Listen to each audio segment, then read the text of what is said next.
All right, and we are back here on the GSMC football podcast. And for the final part of the show, we are going to get into my power rankings after week 7, give you my top 5 teams in the NFL after week 7. And yeah, we're at the halfway point of the season, pretty much. Um, Season goes really fast, so we just got to keep enjoying it, even though there's been a ton of injuries this year. And, I tried to be positive and say hopefully we don't have as many injuries as last year, but it's bad. It's bad. Injuries are inevitable, unfortunately. So let's kind of go through it. A little bit different. Teams have kind of moved around outside of maybe the number 1 spot. So we'll start off with the. Gotta switch some things around here. But starting off with the number 5 spot, I have the Green Bay Packers. They played a very good game with the Houston Texans. That was one of the best games of the weekend, winning on a last-second field goal by Brandon McManus. And they have been playing well. They had a pass rush in this game. That was something that they didn't have last week. But they were able to get after C.J. Stroud. And that was big. I mean, C.J. Stroud only had 86 yards passing in the game. The Texans did run the football well on them, so that's something that's still a concern is the run defense. But the defense did play well. And Jordan Love, is still throwing interceptions, but, he's been throwing a lot of touchdowns too. And since he's come back, the Packers have looked like a different team. They did a good job at, treading water until he came back. They almost came back against the Vikings, but 3 straight victories since then against the Rams, the Cardinals, and the Texans. Now you got the Jaguars this week, which I think they should win, and that would get you to 6-2. And then after that, you got the Lions on the schedule, which is a game I am really looking forward to. That is the following Sunday. So, but yeah, Jordan Love is playing well, and I talked about this before the year started. They don't have a superstar wide receiver, but they got some talented wide receivers on this team, and every week it's somebody different. Whether it's Christian Watson or Romeo Doubs or Dontavian Wicks or Jaden Reed, they got a ton of weapons on this team. And, Josh Jacobs has done a nice job for them this year. He had his first receiving touchdown against the Texans, the first receiving touchdown of his career, which is really hard to believe. I feel like he would have had at least one at this point. But anyways, he's done well for them. They got 2 young tight ends. Tucker Kraft has looked good for them. And like I said, the defense, has been good. They got to C.J. Stroud. So, you got to like what the Packers are doing at this point. And, I mean, that NFC North is the best division in football. It's not even close. Right now, all 4 teams occupy a playoff spot. And we could very well see all 4 teams make the playoffs. Because now, the Bears, they've started to play better. The Vikings were undefeated up until they lost to the Lions. So, it's the best division in football. And the Packers with Jordan Love, they are a very good team. And it seems like they're starting to really round into form as we move along here. But, yeah, I got them at the number 5 spot. Then at the number 4 spot, we have the Minnesota Vikings. So they kind of took a little bit of a dip after their loss to the Lions. However, they still played well. The defense, they were going up against a really good offense in the Lions. So I'm not really surprised that, they ended up losing the game here. But, I mean, they had a chance. They had a chance, and they were up 10-0. But the Lions came back and answered. And then, it took a game-winning field goal by Jake Bates for them to win. But the Vikings still played well. I mean, Aaron Jones has run the football well for them. Sam Darnold, I mean, he's an MVP candidate with how he's played this year. Justin Jefferson and Jordan Addison have played well. And they're going to be getting T.J. Hawkinson back, too, at some point. So the offense is only going to get better. This is a great roster. It really is. And, Brian Flores has done a great job with his defense. But again, it's amazing how they've been undefeated all this time and then one loss and they're in second place. I know I've said that several times already this week, but still, I mean, they already dropped down to second because of the loss. But it would have been different had the Lions just because the Lions took over that game. They were up 21-10, and you thought, they're going to run away with this thing. But the Vikings, they responded.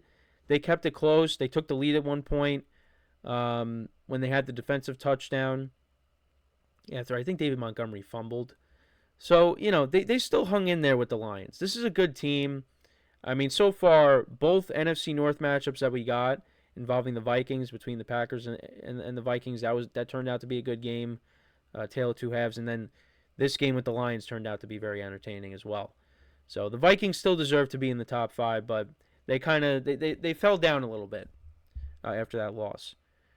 So we move on to the number 3 spot. I do have the Lions. And that might be a little bit surprising. But yeah, I still have them. I mean, they moved up. They moved up. They're at 3. That was an impressive win. I know we talked about this before the game against the Vikings. How is this team going to look now without Aiden Hutchinson? Now they still miss Aiden Hutchinson rushing the passer. So they got to figure something out. Could they maybe go out and trade for a pass rusher? We'll see. But even with Aiden Hutchinson being out, this team is still very good. And their offense can put up points with anybody. And that's why they won this game. The Vikings were very good at stopping the run, but, going up against Jahmyr Gibbs and David Montgomery, they struggled. I mean, David Montgomery got banged up in this game. Jahmyr Gibbs played really well. He had a big game. He had a couple of touchdowns in this matchup. So it was going to be tough to stop that rushing attack of the Lions. And Jared Goff, I mean, we said it the first few weeks of the season, wasn't really playing great, but he has really turned it up. And he has been great these last few weeks. Getting the ball to Amon-Ra St. Brown. They might be without Jameson Williams because I believe he's facing a suspension. I don't know if that was made official just yet for violating the performance-enhancing drugs policy. I think. So I just want to take a quick look at that, see if that was made official yet. And he has been playing good for this year. Yeah, so no. Yeah, performance enhancing substance policy. Yep. Yeah, so he is facing a 2-game suspension. So he is going to miss the next 2 games. But yeah, he's been having a good year for them. And so losing him for the next 2, that kind of hurts the Lions, but once they get him back, that's another weapon. But yeah, you got Sam Laporta, who hasn't been great so far this year, but I mean, he's going to have big games. The Lions are a very good team, and right now they are the best team in the NFC. They're the best team in the NFC. But I have 2 teams in the AFC ranked ahead of them right now. But number 3 is not bad. So right now they control the number 1 seed in the NFC. They're playing good football. But yeah, losing Aiden Hutchinson and now Jameson Williams suspended for a couple games does hurt them. More so the Aiden Hutchinson injury because you're going to get Jameson Williams back. But this team is still very good and they just continue to roll. So we move on to the number 2 spot. I got the Baltimore Ravens. They're really rounding into form, especially on offense. I mean, Lamar Jackson, 5 touchdown passes the other night. Derrick Henry continues to run the football well. What a great fit. Again, probably the signing of the offseason is Derrick Henry to the Ravens. He's been great. 30-year-old running back, doesn't matter. The guy is unbelievable. And Lamar Jackson's playing really well. I mean, this team, I still don't understand how they blew that game to the Raiders. They should really only have 1 loss. Or you could even say, hey, they should be undefeated right now if they beat the Chiefs in week 1. They're playing great. Mark Andrews had a good game the other night. The defense, there's still some concerns. I mean, they still gave up a ton of points to the Bucs. But, they'll step up when they have to. I mean, this team is really good. But unfortunately, I still can only put them at 2 because of who is at number one, and that is the Kansas City Chiefs. They still found a way to win with the injuries that they're dealing with at the wide receiver position. Their defense is playing really well once again this year. It's one of the best defenses in football. And, they gave Brock Purdy a hard time on Sunday, even though he was missing a lot of guys out there. But, you gotta like what the Chiefs are doing.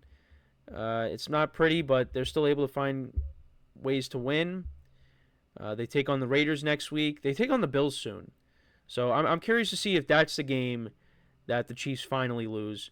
But they just acquired DeAndre Hopkins, so we'll see how he fits with this team. Again, I expect him to help out in some capacity. It might not be the same DeAndre Hopkins that we once knew back with the Texans and the Cardinals, but I think he can help. And Mahomes has not been great this year. Travis Kelce has not been great this year, but they're still able to win. And it could be, again, one of those years where, maybe the offense isn't great throughout the year, similar to last year, and you get guys back. You get Pacheco back. You have Hopkins now. And then you get to the playoffs and they turn it up. It wouldn't surprise me. I'm really curious to see what team is going to be the team that knocks them off. I want to know. Who's it going to be? Like I said, they play the Bills soon. Can the Bills be that team? They play the Texans later in the year. Could it be the Texans? Who knows? But yeah, this is my top 5. So to go through it again, Packers at 5, Vikings at 4, Lions at 3, Ravens at 2, and the Chiefs we have at 1. Let me know what you guys think about this top 5. What would your top 5 be? Let me know in the comments. And with that is all the time that we have for today. I thank you guys for tuning in. Make sure to check out all the other shows. Give the other shows some love. We got the NBA back. We had a couple of games last night, so make sure to check out Nelson's podcast, the basketball podcast, to get his takes on the games from last night. The Celtics blowing out the Knicks, and the Lakers defeating the Timberwolves. We got to see LeBron James and his son Bronny James on the court at the same time, which was cool to see. So make sure to check him out, get his takes on both of those games. The World Series is coming up on Friday. As you can see, I am all ready with all the Yankee stuff, of course. Really excited for that. Obviously, the NHL is back as well. You got college football in full swing, and college basketball is going to be back soon as well. So a lot on the table coming up. And so make sure to check out all the other shows. Give the other shows some love. Make sure to leave a like, comment, and subscribe to the video. I greatly appreciate it. And until next time, I'm Kenneth Grunfelder signing off from the GSMC Football Podcast, brought to you by the GSMC Sports Network. Have a good day, and I will talk to you guys tomorrow. Take care.